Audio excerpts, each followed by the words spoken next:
Welcome back. You're still watching It's a Beautiful Day. This is Weather HQ. Now, as the school year begins, Ban Toxics warns parents about dangerous chemicals found in some school supplies sold in the market. Now, several items were found to contain toxic levels of lead and other harmful substances. To tell us more about these findings and how we can keep children safe, we're joined via phone by Tony Dizon, Advocacy and Campaign Officer of Ban Toxics. Magandang umaga, Mr. Dizon. It's a beautiful day. So, Mr. Tony Dizon, I believe we have a bit of a problem with yung connection. We're going to try to get him back. Of course, this topic is because of the fact that nagsimula ulit yung school year natin. And we are going to try and find out whether or not some of the materials used in some of the school supplies are going to be an issue in particular for the rest of the school year. Of course, something I'm sure parents would love to hear about. We're going to try to get Mr. Tony Dizon back on the phone in just a bit. But for the meantime, let's go. We're going to try and check if he's still there. Mr. Tony Dizon, are you there? Nandito na. Ayun, Sir perfect. Pablo. Yes. Thank you so much for joining us again. Syempre, I just introduced the topic a while ago, Mr. Dizon. Can you walk us through first and foremost, ano yung mga school supplies that some of the parents should be worried about? Because again, kakasimula lang ng school year natin dito, and I'm sure a lot of parents would be concerned if may toxic chemicals pala ang mga school supplies na nakuha nila. Tama yun, Paulo. Dito sa huling mga monitoring at testing na ginawa natin, halos na mili tayo ng almost 150 samples, kabilang na dito yung mga bag, water container, pencil, crayons, at iba pang mga school items. Dito sa nasuri natin, halos nakitaan natin ito ng mga iba't ibang mga toxic chemicals, pero mas alarming yung na-detect natin doon mismo sa mga school bags at water container. Nakita natin ito doon sa presence ng mga pintura, colors doon sa mga bags at sa water container. Well, you mentioned mga water container, and I think that that's really interesting kasi medyo trend ngayon yung mga water containers na talagang makulay, yung mga water containers na talagang gusto ng mga bata, especially the more colorful ones. What can we do to ensure na yung mga water containers in particular, especially medyo mainit dito sa Pilipinas, are safe for the students? Ang best na recommendation suggestions ng aming grupo ay maghanap na lamang ng mga water containers na hindi pinturado, yung mga plain lang. Meron naman din tayo nakita, halos mga yung stainless lang type na water container. Meron naman talagang very minimal lang yung design.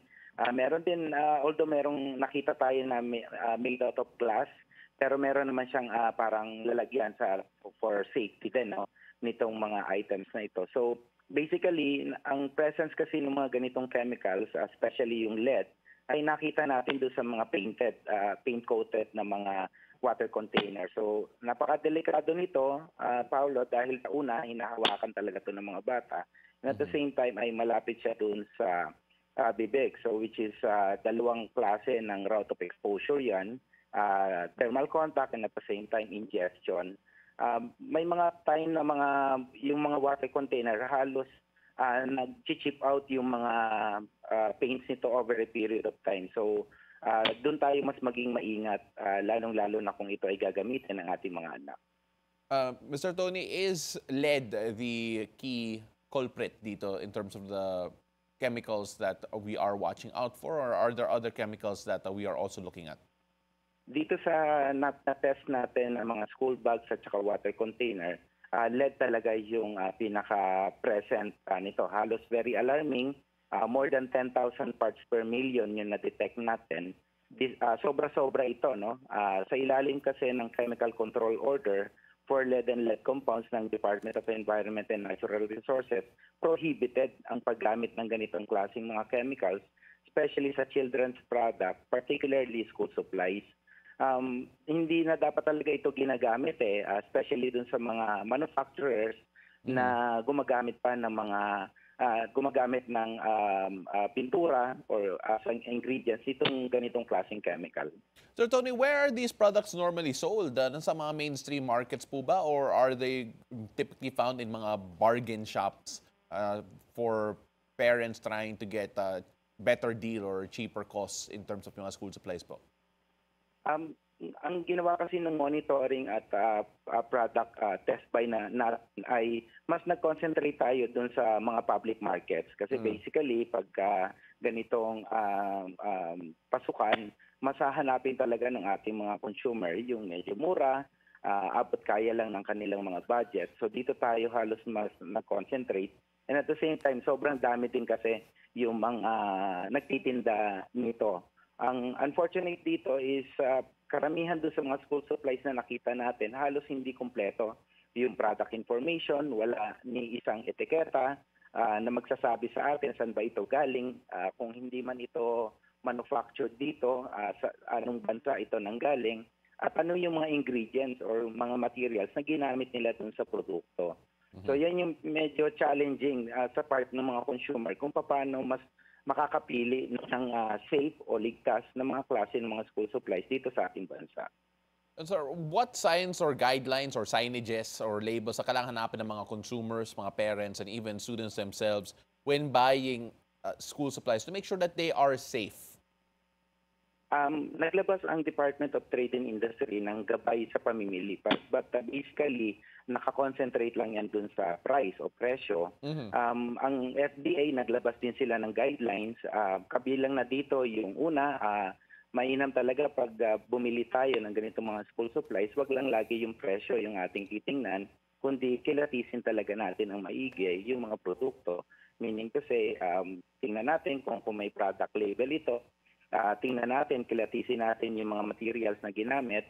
Ang presence ng toxic chemicals ay nakita natin mismo doon sa mga design, very colorful design, medyo glossy, and at the same time ay pintura talaga, no? Paint talaga yung ginamit.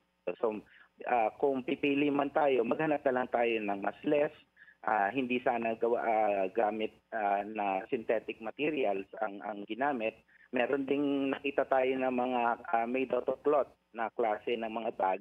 Baka mas yun na lang yung maging preference ng ating mga consumers sa pagbili ng mga school supplies.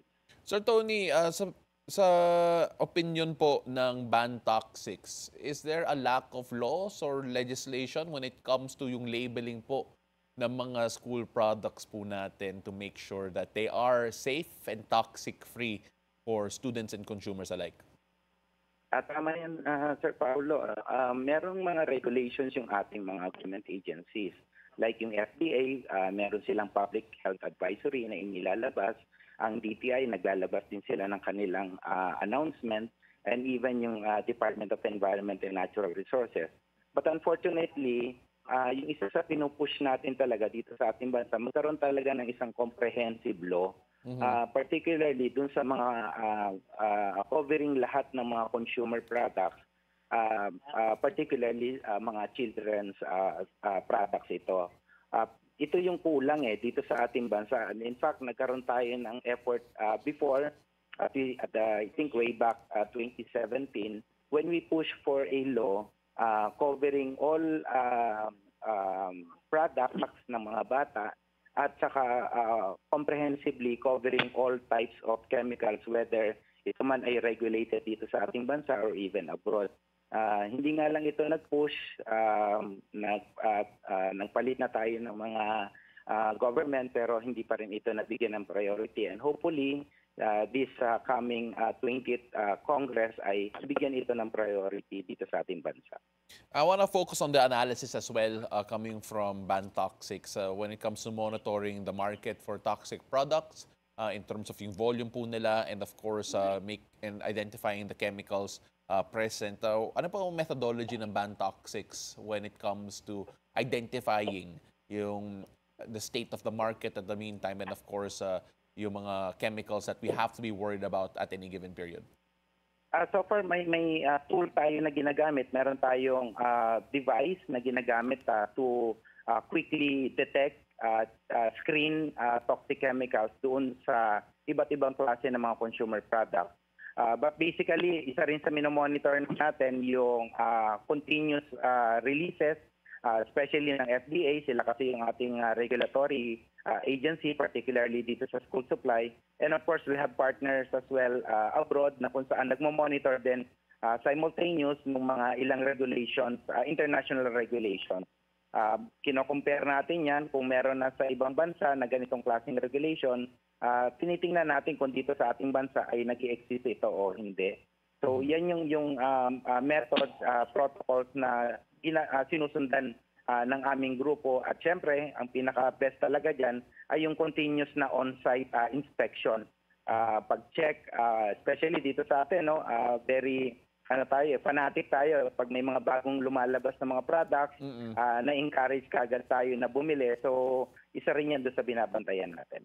Sir Tony, may programa po kayo, the Toxics Free Schools Program, and of course, may initiative po to get the students and parents involved in the campaigns. Gaano po ka-importante ang grassroots participation in the fight against fight for toxic free school materials? Yeah, napakaganda, Paolo, dahil this week ay tinatawag ito na observance, no, ng National Poison Prevention Week. So, isa yan dun sa aming pinupush, especially sa mga communities and particularly yung mga schools natin na i-ensure natin na maging toxic-free and waste-free para sa kalusugan ng ating mga anak. Tandaan po natin, ang mga eskwelahan o mga paaralan ay pangalawang tahanan ng mga bata, kaya mahalaga na maisiguro kung ini-ensure natin yung kaligtasan nila sa ating bahay. Ganon din dapat po na ini-ensure din natin yung safety nila, particularly dun sa mga facilities ng mga schools, and hopefully dito kasi sa ating bansa, Paolo, ay meron na tayo mga tinatawag na mga safe, especially dun sa paggamit ng mga paints, kung nagre-repaint man yung ating mga school, hopefully ay lead safe na yung kanilang mga gamit. Yung iba pang mga facilities, tables, chairs, even yung mga gamit ng ating mga guro ay isinisiguro natin dito sa programa na to. Bahagi din ng aming programa, Paolo, is yung pag-ensure ng policy. Kasi over a period of time, nagpapalit yung ating mga principals, especially sa mga public schools. Yeah. Ini-ensure lang natin na yung policy, especially nagkakaroon tayo ng parang partnership with them, tinitingnan natin na yung mga policies nila ay intact. Particularly, ilang mga Department of Education policies ay ini-implement sa iba't ibang paaralan.